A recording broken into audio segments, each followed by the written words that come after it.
ఇంతకంటే సింపుల్గా ఏ కూర వండుకోలేమండి.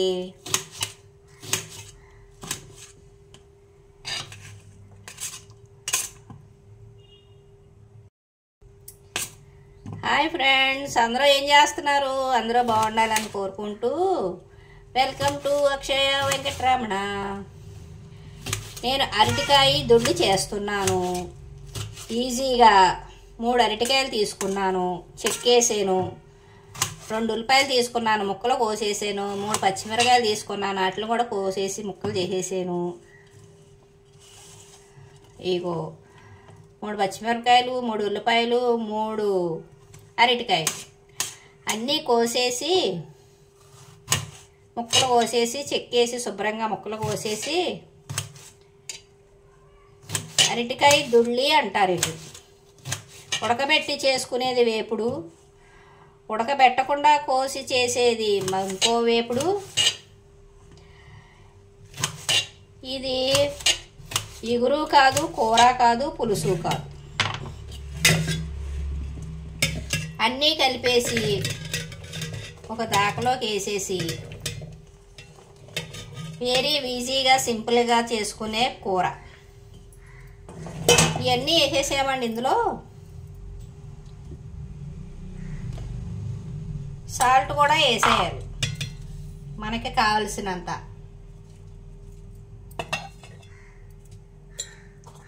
వేసేసామా? పసుపు కూడా వేసేయాలి. వేసేసేనా కారం కూడా వేయాలండి. నేను కొద్దిగానే వేస్తున్నాను కారం, తగినంత. ఇప్పుడు ఇందులో తగినంత వాటర్ పోసుకోవాలి.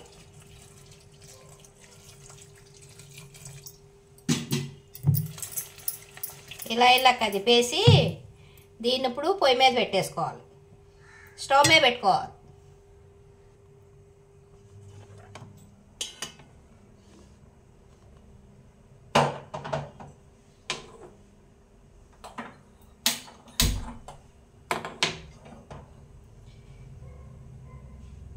మూత పెట్టుకోవాలి.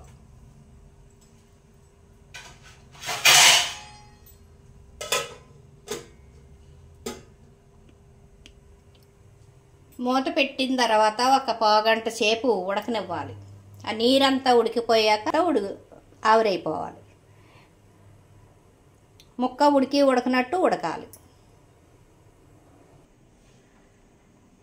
ఏంటోనండి జీవితం, ఉడికినా తన్నాడంట, ఉడకకపోయినా తన్నాడంట. అది ఒక సామెత. ఏం చెప్పాలో ఏం చేయాలో తెలియక బ్రతుకంతా కొటిమిటిలాడిపోతూ ఏదో చేయాలనే తాపత్రయంతో ఏదో ఒకటి చేసుకుంటూ వెళ్ళిపోతూ జీవనోపాధి కోసం ఎన్నో తంటాలు పడుతూ తెల్లారు లేసిన కానించి మనకే తెలిసి తెలియక ఎన్నో తప్పులు పాపాలు చేసుకుంటూ జనాలు ముందుకు పోతుంటూ మన గమ్యాన్ని ఎప్పుడు చేరుకుంటాము అనేది తెలియకుండా జీవితం కాలం గడిపేస్తున్నాం. మన జీవితం మాయామచ్చింత్రం అయిపోయింది. నటన ముందు నిజం ఎందుకు పనికి రాకుండా పోతుంది. నటన ముఖ్యంగా ఉంది. నటించేవాళ్ళు మాయగా బ్రతకటం, నటన ముందు మాయా ప్రపంచంలో ఎన్నో వింతలు విశేషాలు అన్నట్టు బ్రతికే ఒక మాయ. అలా బ్రతికిన వాళ్ళకే ముందుకు వెళ్తున్నారు. నిజం నిష్ఠూరం, అబద్ధం నిజం. ఇప్పుడున్న కాలమాన పరిస్థితుల్లో అబద్ధమే రాజ్యమే వెళ్తుంది. రాజ్యం వెళ్తుందంటే మళ్ళీ రాజకీయంలోకి వెళ్ళిపోయాను అనుకోకండి, రాజకీయం మాట్లాడుతున్నానని అనుకోకండి. రాజ్యం అంటే అబద్ధాలతోటి జీవితం, అబద్ధాలకున్న విలువ నిజానికి లేదు అనే ఒక నా అభిప్రాయం. మీకు ఎంతమందికి ఇది అర్థమవుతుందో నాకు తెలియదు, కానీ అబద్ధం ఆడితేనే ముందుకు వెళ్తామండి ఈ రోజుల్లో. నిజాన్ని ఎప్పుడూ కూడా మాట్లాడకూడదు. ఏం వంట చేస్తున్నారు మీరు ఇవాళ? మీరందరూ ఏం చేస్తున్నారు? బాగున్నారా? ముందు అడగవలసింది లాస్ట్లో, మధ్యలో అడుగుతుంది ఏంటనుకుంటున్నారా? ఏదోనండి, అడగాలనిపించింది, ఏదో మాట్లాడాలి. నేను ఎంత మాట్లాడినా మీరు ఏమైనా చూస్తారా, చేస్తారా? ఏదో తోసుకుంటా ముందుకు వెళ్ళిపోతారు. ఏదో ఒక వీడియో చెయ్యాలి, అది ఏదో మాట్లాడాలి కదా. నాకు తెలిసిన పద్ధతిలో నేను మాట్లాడుతున్నాను. నిజాలు మాట్లాడకూడదు అనుకుంటే నేను నిజం మాట్లాడేస్తున్నాను నేను. ఏంటోనండి, యూట్యూబ్లో చాలామంది ఒరిజినల్గానే వాళ్ళు చేయటం రాక వేరే వాళ్ళ కంటెంట్లు పెట్టేసుకుని చేసేసుకుంటున్నారంట. మొన్న నాకు ఆవిడ వీడియో చూశాను. ఏంటే లప్ప, ఏంటో ఇలాగ నేను మాట్లాడేస్తున్నా, నా మాటకి మీరందరూ కూడా పడిపోయి పిదా అయిపోయి నా మాటలో మీ అందరికీ నచ్చి నా వీడియోని మీరందరూ లైక్ చేసి ముందుకు తీసుకెళ్తుంటే నా వీడియోని అందరూ కాపీ కొట్టేస్తున్నారు. వాళ్ళు చేసుకున్నప్పుడు వాళ్ళకి ఏదో టాలెంట్ ఉంటుంది కదా, అది బయట పెట్టుకోవాలి కదా. అలా చేసుకున్నప్పుడు వాళ్ళ వీడియోలు 7 వీడియోలు పెట్టేసుకోవడం దేనికి అని కుక్కలతోటి నక్కలతోటి పోల్చేసింది ఆవిడ. అది ఎంతవరకు సవదో నాకు తెలియదు. నేను మాత్రం ఎవరి వీడియోలు పెట్టుకోవట్లేదు. తెలిసి తెలియక ఇలా వాగుతా నా వీడియో నేనే పెట్టుకుంటున్నాను. ఇంకా షార్ట్లో అని అంటారా, ఏయో పాటలోనే అయ్యని ఏదో నాకు తెలిసినంత వరకు పెట్టుకున్నాను. ఇప్పుడు ఒకళ్ళ వీడియోలు ఒకళ్ళు వాడేసుకుంటున్నారని ఆవిడే మాట్లాడింది అనమాట. గోతిగాడు నక్కల్లా ఉంటున్నారు అందే, ఏదేదో ఇంకా కుక్కలతోటి నక్కలతోటి పోల్చేసింది. ఆవిడ వీడియో ఎప్పుడు పెడితే అప్పుడు గబుక్కుని లాగేసుకుని వాళ్ళ షార్ట్లో పెట్టేసుకుంటున్నారు అందే. ఇలా చేయడానికి మీకు సిగ్గులేదా అంతే. ఏంటేంటో మాట్లాడిందండి. ఎవరి మట్టుకు ఎన్ని వీడియోలని చేస్తారో, చేసిందే చేసి. అది కూడా నిజమే కదండి, ఒకళ్ళ వీడియోలు ఒకళ్ళు కాపీలు కొట్టడం. వాళ్ళకి చేయగలిగితే సొంత వీడియోలు పెట్టుకోవాలి, చేసుకోవాలి. వేరే వాళ్ళవి తీసుకుంటే వాళ్ళకి ఇది అనిపిస్తుంది కదా, మేము కష్టపడి మాట్లాడి రాసుకుని చేసుకుని అన్నీ చేసుకుని మాట్లాడుతున్నాము, మా వీడియోలు ఇలాగా వాడేసుకుంటున్నారు అనే అభిప్రాయంతో ఆవిడ మాట్లాడింది.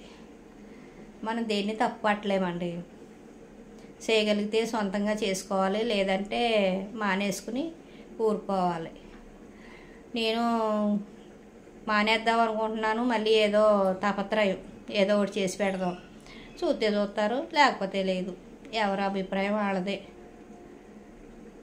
అన్న ఉద్దేశంతో మళ్ళీ ఏదో కొద్దిగా అటు ఇటుగా ఏదో పెట్టేస్తున్నాను. అదే అండి వీడియో. ఇంకా కూర ఉడుకుతుంది, అరటికాయ కూర. అది అరటికాయ దుళ్ళు అంటారు. చపాతీలోకి బాగుంటుంది, రైస్లోకి బాగుంటుంది, ఎలా అయినా తినొచ్చండి అది. అది ఇప్పుడు చూపించాను కదా, అలా ఉడకబెట్టేసిన తర్వాత ఉడికిన తర్వాత మనం తాలింపు పెట్టేసుకుంటే సరిపోతుంది, చాలా బాగుంటుందండి. అది కూడా చూపిస్తాను ఇప్పుడు. అది మీరు ట్రై చేశారో లేదో కానీ ఈ కూర మాత్రం బాగుంటుంది. అది కూర కాదు వేపుడు కాదు అన్నట్టు బాగుంటుందండి, చాలా బాగుంటుంది, టేస్టీగా ఉంటుంది. ఎంత విధిగా ఎందుకు చెప్తున్నానంటే మీరు కూడా ట్రై చేయండి, ఈజీగా అయిపోద్ది, త్వరగా అయిపోద్ది. అదేనా అరటికాయ అయితేనే బాగుంటుంది. అలాగా బంగాళదుంప కూడా వండుకోవచ్చు, అలాగా ఈజీగా ఉంటుంది. మనం నూనెలో వేపుకొని కూర వేసుకుని ఉప్పు వేసుకుని అవన్నీ ఇంకా అలా కాకోకుండా అన్నీ తోడతాగా పెట్టేసుకుని ఉప్పు కారం అన్నీ వేసేసుకుని పొయ్యి మీద పెట్టేసుకుని అది ఉడకగానే తాలింపు పెట్టేసుకోవచ్చు. ఇంకా అది కాదు అనుకుంటే రసం కూడా పెట్టుకోవచ్చు దాని పక్కన, మీ ఇష్టాన్ని బట్టి ఉంటుందండి. మీరు మొక్కలు పెంచుతున్నారా? మొక్కలు పెంచితే మన కూరగాయల తుక్కు ఇలా మనం ఏ రోజు ఆ రోజు కూరగాయలు వండుకున్న తుక్కు, బియ్యం కడుక్కున్న నీళ్లు ఒక గిన్నెలో పోసుకుని అది తీసుకెళ్ళి మొక్కలు మొదట వేసేసామనుకోండి, చక్కగా మొక్కలు బలంగా ఉంటాయి. గులాబీ మొక్కలకైతే ఇంకా బాగా పనిచేస్తాయండి. అదే ఇదిగోండి ఇలా ఉడికిపోయింది. ఆ కొంచెం నీరు కూడా ఎగిరిపోయిన తర్వాత తీసుకుని తాలింపు పెట్టేసుకుంటామేనండి. 10 నిమిషాల లోపే కూర అయిపోతుందండి. ఇది చాలా ఈజీ. కొద్దిపాటి నీళ్ళు కూడా ఎగిరిపోయినాయి అనుకోండి, ముక్క ఉడికిపోయింది. పొడి పొడిలాడుతా చక్కగా చాలా బాగుంటుంది. దీనికి తోడుగా రసం పెట్టుకున్నా, సాంబార్ పెట్టుకున్నా, రైస్లో వేసుకుని తిన్నా, చపాతీలో వేసుకున్నా సూపర్గా ఉంటుంది. దీన్ని తాలింపు పెట్టాలండి.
తాలింపు పెట్టేశానండి. కూర అయితే సూపర్గా ఉంది. మీరు కూడా ట్రై చేయండి. ఉంటానండి. బాయ్ అండి.